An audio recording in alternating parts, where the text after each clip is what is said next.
Girl, I need you in my life, girl. Oh, you need me in your life, girl.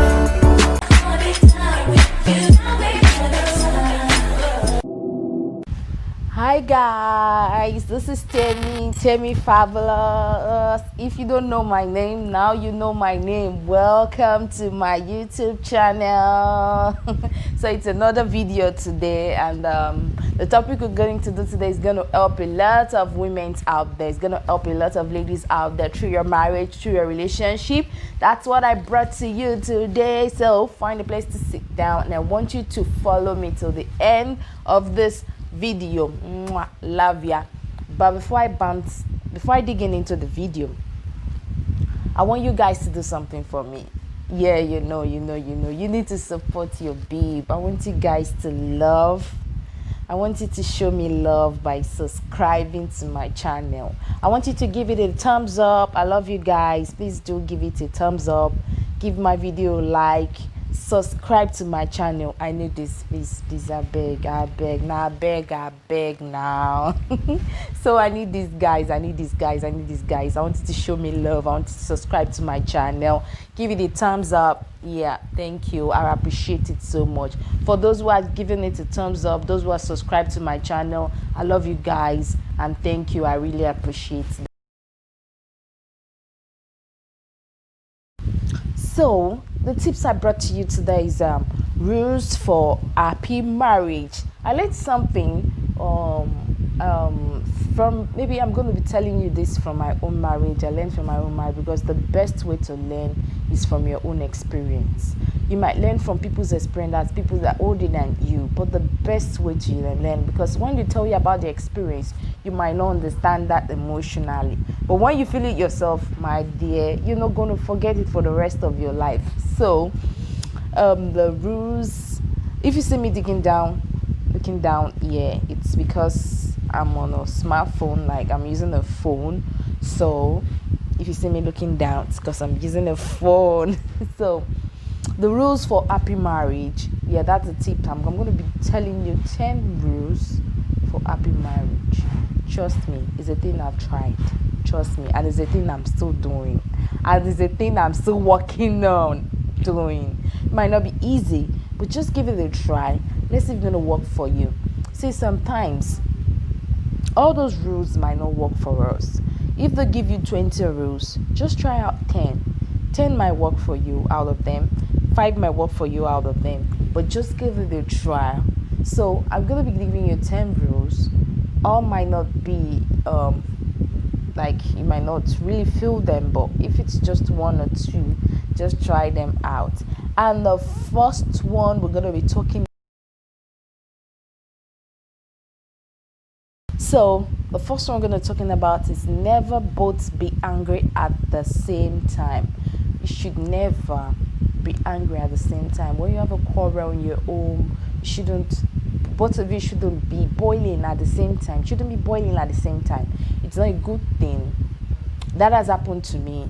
I and my husband had an argument, and we both were boiling at the same time. It didn't land in the same place. As in, it didn't land well for me. Let me say for me. You know, we women now, they will tell you be submissive to your husband. After the end of the whole fight, your shakara and everything, you still be the one to be like, when you see you don't talk for like this in your home, you'll be feeling, you know.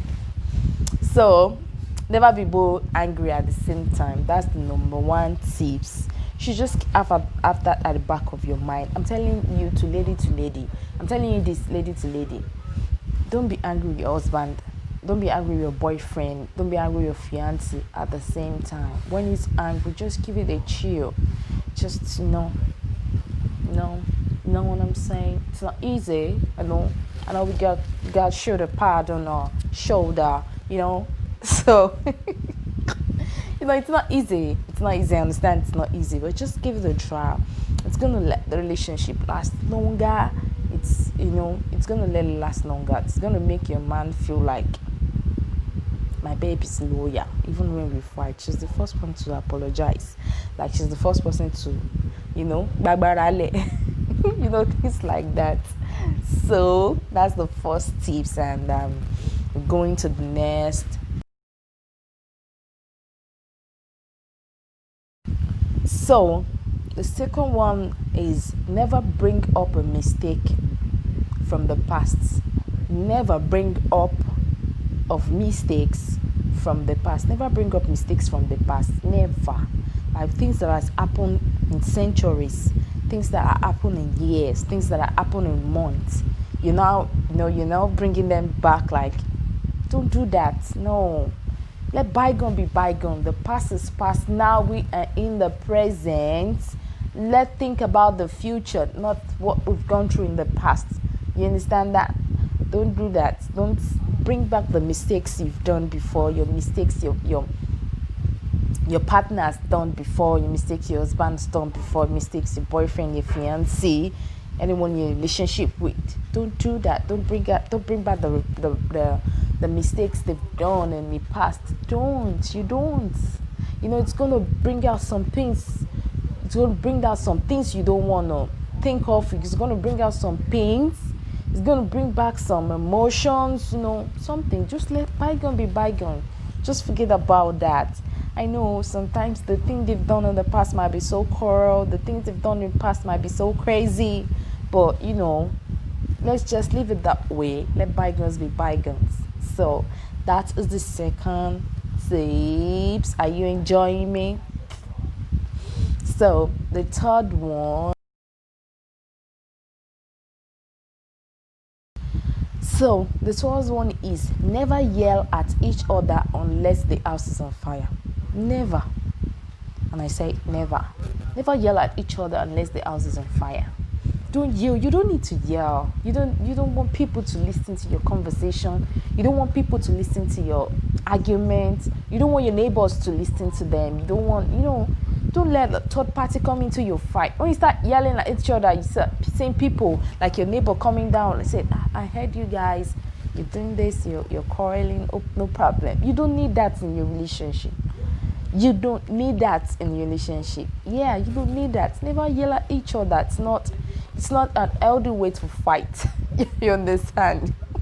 That's why I tell my husband, when we're having an argument and one of us started raising voice, I'll just be like, usually when he started raising voice, I'll just tell him, see, my dear, it's not yelling, it's not an healthy way of fighting. You don't need to yell for me to understand you are fighting me.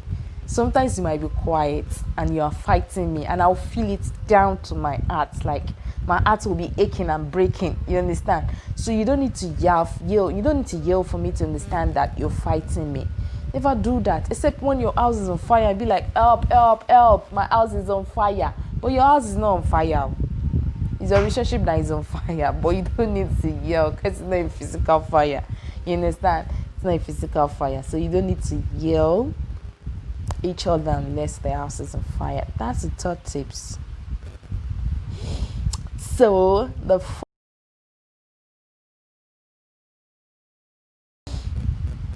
fourth tips is, if one of you has to win an argument, let it be your mate. You'd be like, why are you saying? What is Temi saying? Yes. If one of you has to win an argument, let it be your mate. Like, if one of you has to win an argument, just leave it to the other side to make. So when you do that, it's gonna reduce your time quantity of arguments. Like, when you just let your partner win, when you just let your mate win, it's just going to soften everything. But at the bottom of your heart that you are the winner of that argument. But let's just let your opponent feel like he won. You understand that kind of thing? Now, ladies, you know how they do that thing. We sabi and well, we sabi do that thing very well. Like, you just let him feel like you won the argument, but at the back of your mind, you knew you won the argument. You understand? So, for peace to reign in your marriage, for peace to reign in your relationship, for peace to reign in whatever relationship you are, just when you're in an argument, you just have to let him win. Yeah, that's the rule, and try it. It's gonna work for you. I assure you that. So we're gonna go to number 5. Like number 5 says, if you have to criticize, do it lovingly. Yeah, if you have to criticize, do it lovely. Like, do it lovingly. Like, lovingly. You don't need to criticize in a bad way. You don't need to criticize in a bad manner. You don't need to criticize and being harsh with it. You don't need it. You know, for your relationship to be healthy, you don't need to do that. There's a way you can criticize, and it's gonna be lovely. Like, your opponent to be like, okay, I'll stop that. Okay, I won't do that again. Okay, I understand. Thank you, babe. You understand that kind of thing? Like, thank you, babe. I understand. Thanks. Thank you. You understand? You don't need to criticize in a bad way. You don't need to make it obvious. You just have to do it lovely. You just have to do it lovingly. Just do it lovingly. There's a way you do things. That reminds me. There was this time my husband was like,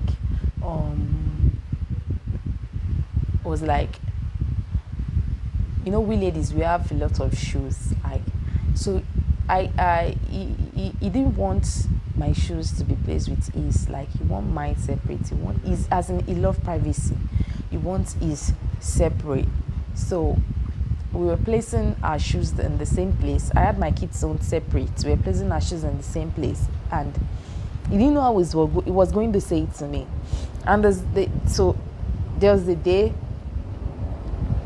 he went down to a store, furniture store, got himself a new shoe rack. So when he brought the shoe rack home, I was like, what was this shoe rack? Like, we didn't need a shoe rack in this house now. You understand? So he placed the shoe rack in his room. And I was thinking, like, maybe he wants to change the one we are using. And so it was like, later, about 2 days, he gave it time. He said, babe, can you please clean my shoes for me and place them in a new rack? I was like, why? We have a shoe rack. He said, yeah, I know we have a shoe rack, but I just felt like you needed space in your shoe rack. You needed space in the shoe rack we are using together. I'm like, do I? He said, yes, in that space. You know, you're still going to get a lot of shoes, a lot of slippers, and a lot of that. And your kids are still going to get more. The shoe rack your kids are using might not be enough. You can place them in yours. So let me just have mine separate so I won't inconvenience you. Okay, you understand that kind of thing? I said, okay. I cleaned his shoe, placed it in the new shoe rack, and I started using the one we were using together separately. It was later, he now told me, like, babe, I just didn't know how to tell you. I just wanted my shoes separately. Like, I wanted my shoes separately. I was like, okay. You know, the way he said it, it melted my heart. So he didn't do it like very obvious. He just had to, you understand that kind of thing. So I really enjoyed that. There wasn't quarrel. If I was like, see, I don't want you to put shoes in my, carry your shoe, come on, or go get shoe rack for yourself. You understand? I would be pissed off, and it's going to cause another quarrel in the house. So the way he did it, it was amazing, and a lot of things like that. The way he does things, I might not be good in that, but I'm trying my best. So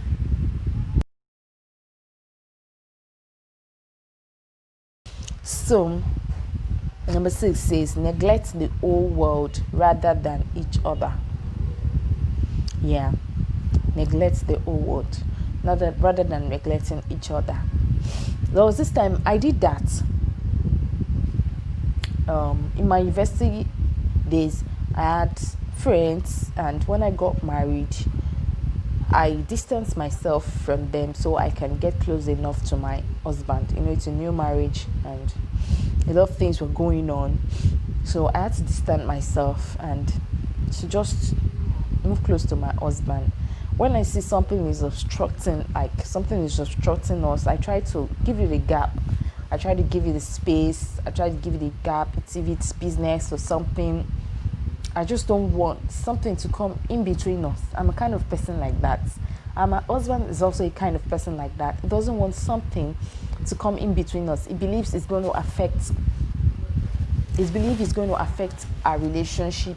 So things that's going to come between us, I try to neglect it, like I neglect it. So neglect the whole world rather than neglecting each other. You understand? Yeah, some people like they prefer being around with your friend more than being around with your partner or your husband, your fiance. Some people, I don't know why, but most times I prefer being with my husband than being with friends most of the time. Sometimes on weekend my husband will be like, babe, I'm not going to work and it's because of you. I'll be like, oh, thank you. So I try to make the nice dish, try to be at home, put on something sexy, you understand now? So that's something sexy. So I just try. Sometimes I just take the kids out, like to a friend's place. Please, I'm coming, you understand? I want to have a nice time with my husband. Try that seriously. Try that seriously. I'm going to be doing it. It's because I just started a YouTube channel. Before I started my YouTube channel, and my husband used to have a lonely time. We go out for lunch, we have time, we travel. It might not be international, but sometimes we have. The last time we traveled was international. We went alone, we didn't go with our kids.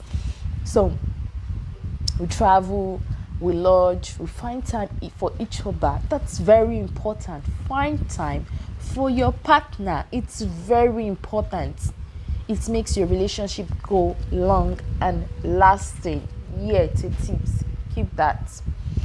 So neglect the whole world rather than each other. Don't do that. Don't neglect your partner. It's going to break a lot of things. Communication matters. So it's going to break a lot of things. So have that at the back of your mind. Now we go to the number 7.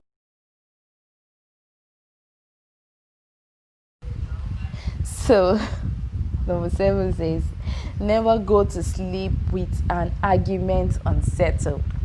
Anyways, I'm a victim of this. I need to be honest with you guys. If I and my husband has an argument, the moment we're through with that, he's done with it. Like, he doesn't have something in mind again.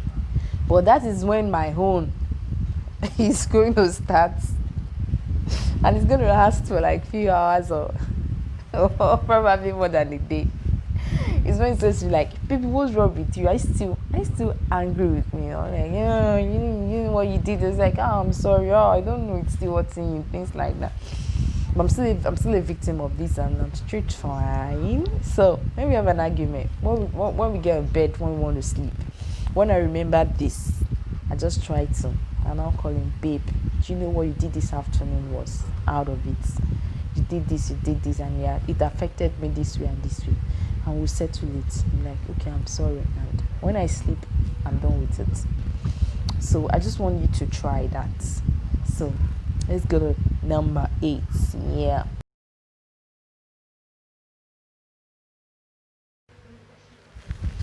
So number 8 says, at least once every day, try to say one kind or complimentary things to your life partner.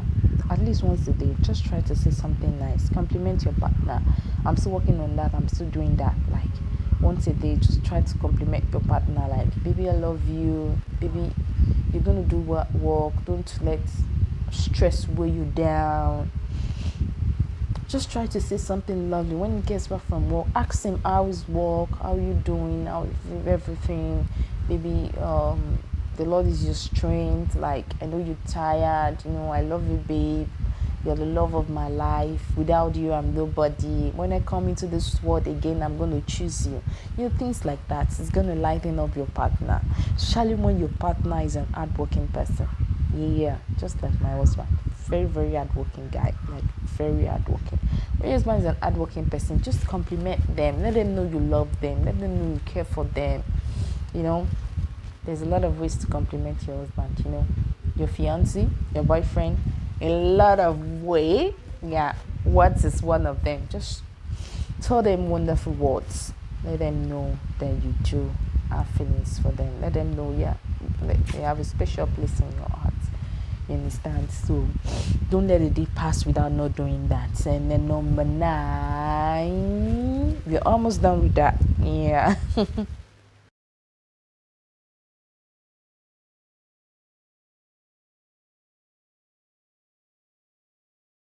Number 9 says, when you have done something wrong, be ready to admit it and ask for forgiveness.